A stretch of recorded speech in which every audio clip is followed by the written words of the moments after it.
तो हेलो दोस्तों, welcome to power learning. आज का जो हमारा टॉपिक है वो है गाइस परसेंटेज। काफ़ी ज़्यादा इंपॉर्टेंट टॉपिक है गाइस। अगर मैं जेके बैंक की बात करूं और अगर मैं जेके एसएसबी के क्लास 4th एग्ज़ाम की बात करूं, उसमें भी जो मैथ का जो पहला टॉपिक है वो परसेंटेज है, काफ़ी ज़्यादा इंपॉर्टेंट है। अगर मैं बात करूं जम्मू कश्मीर बैंक की, तो गाइस आप देख सकते हो कि जो सिंप्लीफिकेशन और अप्रोक्सीमेशन है वो 10 to 15 मार्क्स की आती है और उसमें परसेंटेज के बहुत ज़्यादा क्वेश्चंस वहाँ पे आपको देखने को मिलते हैं। फिर अगर आप बात करो डाटा इंटरप्रिटेशन, तो वहाँ भी परसेंटेज का बहुत ज़्यादा यूज़ है, बहुत यूज़ है उसका। उसके बाद अर्थमेटिक में भी आप देख सकते हो कि परसेंटेज यूज़ होती है।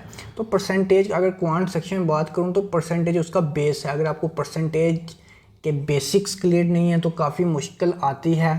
और अगर आपको बेसिक्स क्लियर हैं लेकिन आप टाइम लगा देते हो काफ़ी क्वेश्चंस करने में, तो तब भी फिर आपकी बात बनेगी नहीं, क्योंकि गाइस आजकल के कम्पिटिटिव इन्वायरमेंट में आपको स्पीड अपनी बढ़ानी पड़ेगी। तो अगर आप 2 मिनट लगा के क्वेश्चन करते हो परसेंटेज के, तो फिर तो आपके 35 क्वेश्चन 20 मिनट में हो नहीं सकेंगे। तो गाइस आज के टॉपिक में हम वो सभी वेज, वो सभी ट्रिक्स देखेंगे। सबसे पहले तो मैं मेक श्योर करूँगा कि जो आपके जो बेसिक्स हैं वो अच्छे से कवर रहें।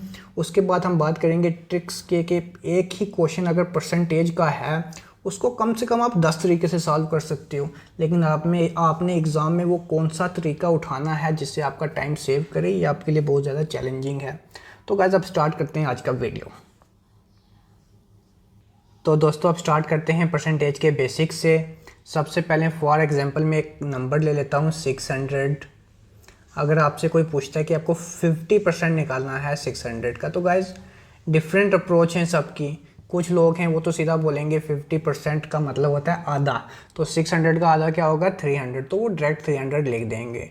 कुछ लोग ऐसे होते हैं जिनको हर क्वेश्चन में फार्मूला लगाने का मन करता है, उनको लगता है फार्मूले के बिना कोई भी क्वेश्चन हो नहीं सकता, तो वो पूरा ऐसे लिखेंगे 50/100 इंटू 600।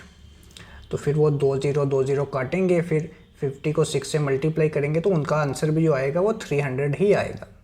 तो गाइस ये अलग अलग तरीके होते हैं। तो एक आपका देख सकते हो कि एक बंदा 2 सेकंड में ये आंसर निकाल रहा है और एक बंदा 10 सेकंड में निकाल रहा है।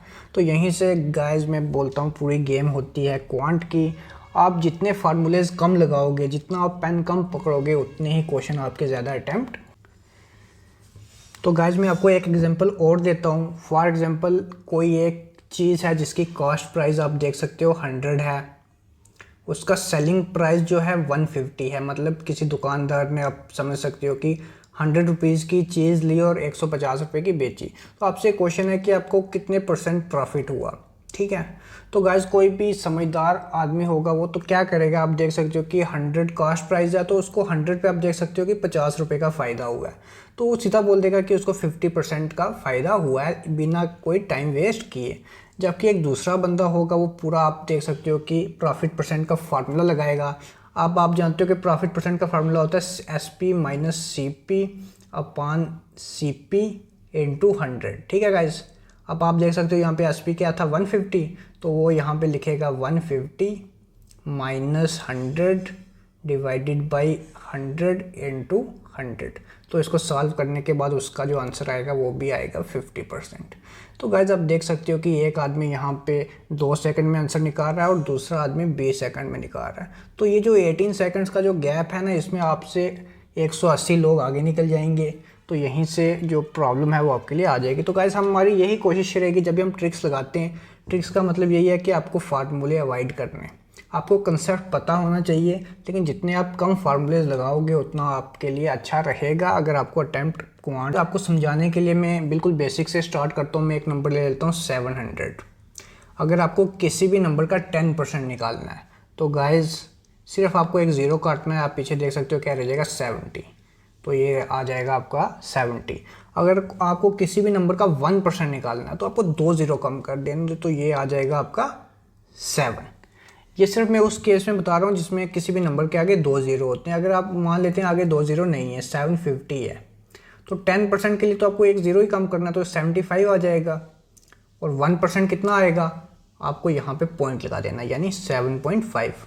अगर दोनों 0 होंगे तो आपको दोनों 0 काटने हैं। अगर मान लेते हैं कि एक 0 नहीं है तो आप यहाँ पे पॉइंट लगा दो 2 डिजिट के पीछे, तो वो आ जाएगा आपका 1%। तो 7.5 1% है और 75 इसका 10% है। तो भाई ये चीज़ें आपको जब भी कैलकुलेशंस होंगी बड़ी ज़्यादा काम देती हैं। फॉर एग्जांपल मैं आपको बोलता हूँ ये एक नंबर है 140, आपको इसका 30% निकालना है, ठीक है गाइज। आप जानते हो इसका आप 10% तो आप काफ़ी इजीली निकाल सकोगे, आप एक ज़ीरो कम कर दोगे तो ये हो जाएगा 14। अगर इसका 10% है तो 30% कितना हो जाएगा, 14 इंटू 3 42, ठीक है गाइज। क्योंकि 30% का मतलब है 3 इंटू 10%, तो अगर आपने 10% ही 14 निकाल दिया तो 3 इंटू 14 हो जाएगा 40। तो ये गाइज बेसिक सी चीज़ें मुझे पता है आप में से 90% लोगों को ये चीज़ें पता होंगी, पर जिन 10% लोगों को नहीं पता है तो मैं चाहता हूँ कि वो भी एक बार अपना बेस जो है वो थोड़ा सा ब्रशअप कर लें गाइज। तो गाइज मैं एक क्वेश्चन लेता हूँ, जैसे कि आपको निकालना है 23% ऑफ 6500, ठीक है गाइज। तो आपको कैसे निकालना है, तो गाइज आप देख सकते हो 23% का मतलब है 20 + 3%, ठीक है गाइज। तो आप काफ़ी इजी हो जाएगा आपके लिए। किसी भी नंबर का 10% मैंने आपको बताया हुआ है एक ज़ीरो कम करना है, तो इसका 10% हो गया 650, तो 20% कितना हो गया 1300, यानी उसका डबल। अब रह गया 3%, तो गाइज किसी भी नंबर का 1% कितना होता है, 2 ज़ीरो कम करो तो 65, तो 3% कितना हुआ 65 को 3 से मल्टीप्लाई कर दो 195, ठीक है गाइज। काफ़ी ईजी है, 65 को 3 से मल्टीप्लाई करना है। आप 60 को 3 से करो, 6 3 18 होता है 180 हो गया, और 5 3 15, 180 और 15 कितना हो गया 195। तो गाइज अब 1300 और 195 आपको ऐड करना है, तो आप 1300 में डायरेक्ट 200 ऐड कर दो, हो गया 1500, 5 निकाल दो तो ये हो गया 1495। तो गाइज काफ़ी ईजिली आप ये चीज़ें कर सकते हो, बिना पेन यूज़ किए भी आप कर सकते हो, जैसा आपको अच्छा लगता है गाइज। तो गाइज ये काफ़ी सिंपल क्वेश्चन था। ये इस टाइप के क्वेश्चंस आपको बैंक एग्ज़ाम में देखने को मिलते हैं। आपको कैलकुलेशन कैसे करनी है, कैसे अप्रोच लगानी है, वो काफ़ी ज़्यादा इंपॉर्टेंट रहता है इन एग्ज़ाम में। अब आ चलते हैं आगे। कुछ यहाँ पे इंपॉर्टेंट फ्रैक्शंस हैं और कुछ यहाँ पे परसेंटेज मैंने दी हुई है। तो गाइज ये काफ़ी यूज़फुल होती हैं बहुत सारे क्वेश्चंस में। कभी कभी आपको परसेंटेज में क्वेश्चंस पूछे होते हैं, तो अगर आप उनको फ्रैक्शन में कन्वर्ट कर लोगे तो आपकी काफ़ी आसानी हो जाएगी। कभी कभी आपसे समझो पूछ लेंगे किसी नंबर का 25% निकालो, तो आप डायरेक्ट उसको 4 से डिवाइड करोगे तो आपका आंसर आ जाएगा, ठीक है। 1/4 से मल्टीप्लाई करना या 4 से डिवाइड करना एक ही बात होती है। तो ये फ्रैक्शंस आपको थोड़ी बहुत आनी चाहिए। मैंने सभी नहीं लिखी हैं, कुछ इंपॉर्टेंट लिखी हैं, जैसे 1/3 होता है 33.33% के बराबर। डेसिमल को आप भूल जाओ कुछ देर के लिए। 1/4 का मतलब होता है 25%, ठीक है। तो जो पेपर आता है वो इस टाइप में आता है और आपको कन्वर्ट इस टाइप में करना होता है। अगर आपसे कोई पूछता है किसी नंबर का 20% निकालो, तो आप डायरेक्ट उसको 5 से डिवाइड कर दोगे तो आंसर वही आएगा।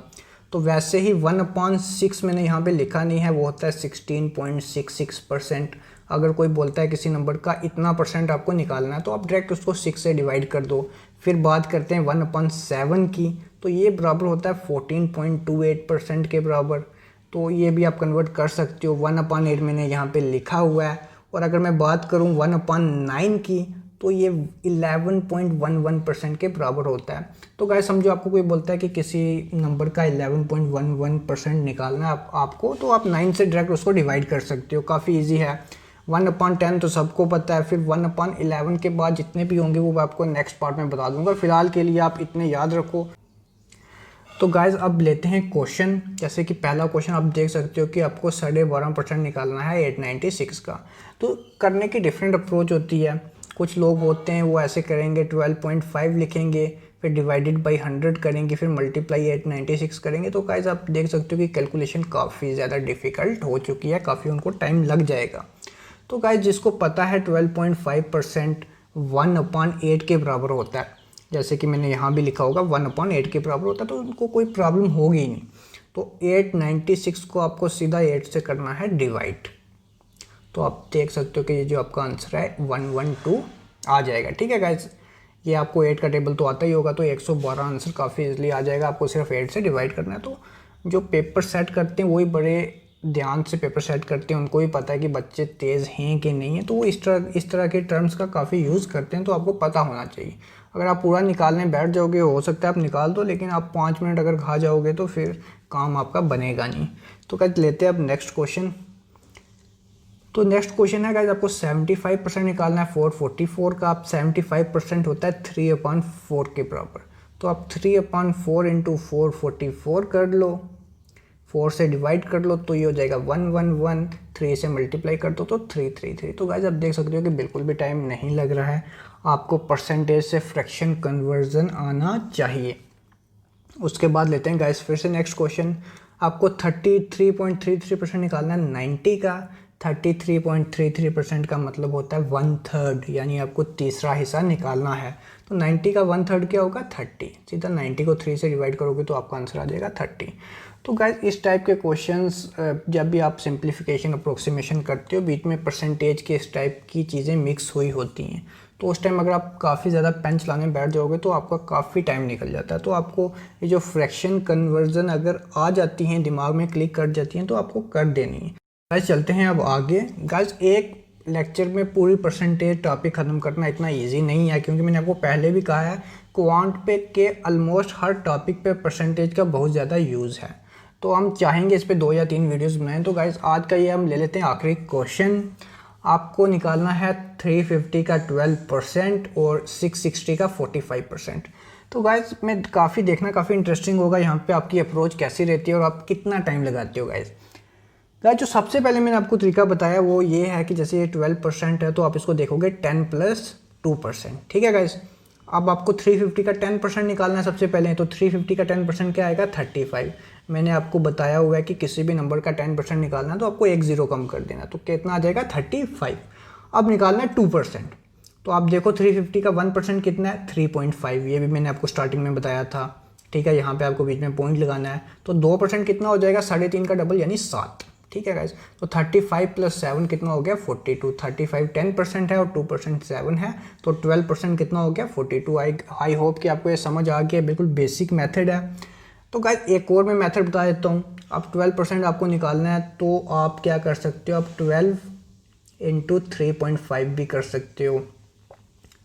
ये भी एक मेथड है गाइस, क्योंकि जब भी हम करते हैं 12/100 × 350, तो इसका एक्चुअली मतलब यही है, अगर ये 2 ज़ीरो में यहाँ से निकाल दूँ तो ये पॉइंट यहाँ पे लग जाएगा। तो इसका मतलब ये है कि आपको 12 को 3.5 से मल्टीप्लाई करना है, तब भी सेम आंसर इसका आने वाला है। अब आप 3.5 से मल्टीप्लाई कैसे करोगे? 3.5 का टेबल तो आपको आता नहीं है, तो कोई टेंशन लेने की ज़रूरत नहीं है। अब इसका डबल कर दो, हो गया 7, और इसका हाफ कर दो, ये हो गया 6। अब कर दो मल्टीप्लाई तो आपका आंसर फिर 42 आ जाएगा। तो गाइस सेम आंसर आया, टेक्निक डिफरेंट थी। ये क्वेश्चन को करने की काफ़ी डिफरेंट टेक्निक्स होती हैं। तो गाइस अब वैसे इसका 42 आ गया। अब हम देखते हैं नेक्स्ट टर्म का, इसका आप ले सकते हो 42। अब आपको 660 का 45% लेना है। आप 40% + 5 भी ले सकते हो और 50 - 5 भी ले सकते हो, लेकिन गाइस हमेशा ईजी होता है 50 - 5 लो। अब 660 का 50% देखोगे कितना होगा गाइस? उसका आधा यानी 330। और अगर 330 50% है तो 5% कितना होगा? 33। तो आपको 33 माइनस कर देना। तो भाई ये काफ़ी आसान चीज़ है, जितना भी 50% होगा उससे एक ज़ीरो कम कर दो, वो 5% होता है। तो 330 में से 33 निकालना है। 330 में से आप पहले 30 निकालो, कितना रह गया? 300। फिर 3 निकाल दो, हो गया 297। ठीक है गाइस, तो गाइस इस चीज़ का आंसर आया है 297 और इस चीज़ का आंसर आया है 42। जब इन दोनों को आप ऐड करोगे तो अब ऐड करने में भी कुछ लोग होते हैं कि 297 और 42 में भी पेन पकड़ लेते हैं ऐड करने के लिए। तो फिर गाइस फिर आपको अगर पेन का पेपर निकालना तो ये अप्रोच बिल्कुल फेल है। अब 297 में आपको कौन बोल रहा है 42 ऐड करो? आप पहले 2 ऐड करो, कितना हो गया? 299। अब आपको 299 में 40 ऐड करना है। आप 299 को 300 सोचो और 40 को 39 सोचो, तो आंसर आ गया 339। तो गाइस आपको थोड़ा दिमाग यहाँ पे चलाना पड़ेगा। तो काफ़ी इजी क्वेश्चंस होते हैं, बस आपकी प्रैक्टिस की कमी है। अभी हमने बहुत कम क्वेश्चन सॉल्व किए हैं, अगले वीडियोज़ में हम और ज़्यादा क्वेश्चन इसके सॉल्व करने वाले हैं। आई होप आज जितना भी पढ़ा आपको अच्छे से समझ आई है। तो गाइस अब मिलेंगे नेक्स्ट पार्ट 2 में, तब तक के लिए बाय।